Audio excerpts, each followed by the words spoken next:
बरियतिया कदम तर बगिया सोहावन लागे। सेही सुनी डेराएलन आपन पापा घर में नुकाई गेलने। कहे लागी पापा डेराई गेला घर में नुकाई गेला हो। कहे लागी पापा डेराई गेला घर में नुकाई गेला हो। दुआरे पर आयल है सजना लोग अंग्रेजी बाजा बाजले हो। दुआरे पर आयल है सजना लोग अंग्रेजी बाजा बाजले हो।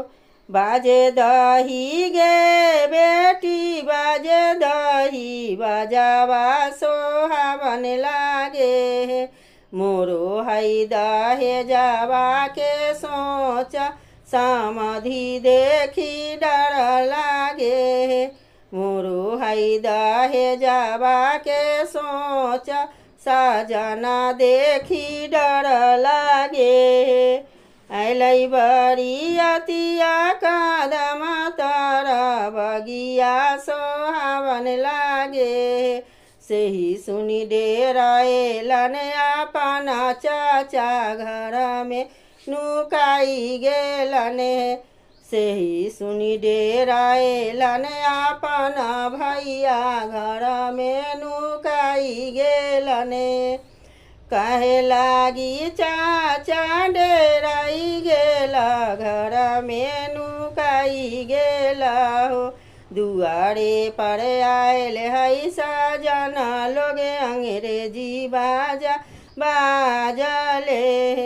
बाजे दही गे बेटी बाजे दही बाजावा सोहावन लागे।